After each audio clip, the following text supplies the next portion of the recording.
Hi అండి, అందరికీ నమస్కారం. ముందుగా మన ఛానల్కి స్వాగతం. మనకు ఏదైనా మంచి ఉద్యోగం కోసం, పిల్లల భవిష్యత్తు కోసం, వారి ఆరోగ్యం, మన ఆరోగ్యం కోసం ఎలాంటి పరిహారం చేస్తే మంచి ఉద్యోగం వస్తుంది, పిల్లలు మంచిగా చదువుతారు అనేది ఈ వీడియోలో క్లుప్తంగా ఉంది. ఎక్కడ స్కిప్ చేయకుండా చూడండి. ముందుగా గురువారం రోజు 6 గంటల సమయంలో, సంధ్యా సమయంలో ఈ దీపాలైతే వెలిగించుకోవాలి. గోధుమ పిండి దీపాలు ఎలా వెలిగించాలి, దత్తాత్రేయ స్వామికి ఏ మంత్రం చదివితే ఆ తండ్రి కరుణించి మనల్ని కష్టాల నుంచి బయట వేస్తారనేది చూసేద్దాం. ముందుగా ఒక ఇత్తడి ప్లేటు తీసుకొని అందులోకి పసుపు నీళ్ళు వేసి మొత్తం అంతా రాసుకోవాలి. ఇలా రాసుకున్న దానిపైన గంధం కుంకుమ బొట్లతో స్వస్తిక్ని అలంకరించుకోవాలండి.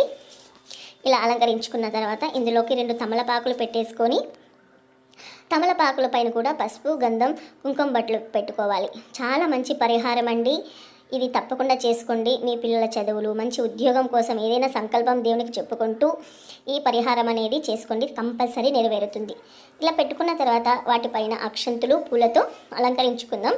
ఇప్పుడు వాటిపైన గోధుమ పిండి దీపాలు అనేది పెట్టేసుకోవాలి. ఈరోజు గురువారం కాబట్టి గోధుమ పిండి దీపాలు చేసుకోవడం వల్ల చాలా మంచి ఫలితం అనేది దక్కుతుంది.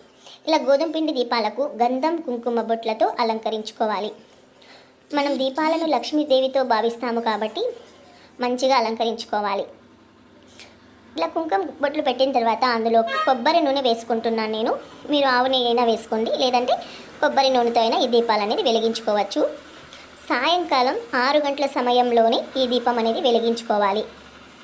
మన పరిహారం ఏదైతే ఉందో ఆ దేవుడికి సంకల్పం చెప్పుకుంటూ మంచి ఉద్దేశంతో చెప్పుకోండి. చెడు ఉద్దేశంతో ఎప్పుడే కానీ పూజలు అనేవి చేయకూడదు.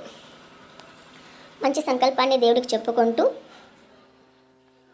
ఇక్కడ పూలతో అలంకరిస్తున్నాను నేను దీపాలు మొత్తము. ఇలా అలంకరించుకున్న తర్వాత ఎర్ర పూలతో పూజ చేస్తే చాలా మంచిదండి. గురువారం రోజు గోధుమ పిండి దీపాలని ఎర్ర పూలతో పూజిస్తే చాలా మంచి ఫలితం అనేది దక్కుతుంది.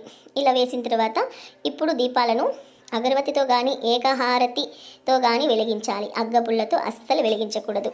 నేను ఇక్కడ అగరవత్తితో దీపాలనే వెలిగించుకుంటున్నాను. చాలా మంచిగా పనిచేస్తుందండి ఈ పరిహారము. తప్పకుండా మీరు కూడా చేసుకోండి. చేసుకుంటే ఫలితం అనేది కంపల్సరీ దక్కుతుంది. ఏదైనా నమ్మి చేయాలి, మనస్ఫూర్తిగా నమ్మి చేస్తే ఖచ్చితంగా ఫలితం అనేది దక్కుతుంది.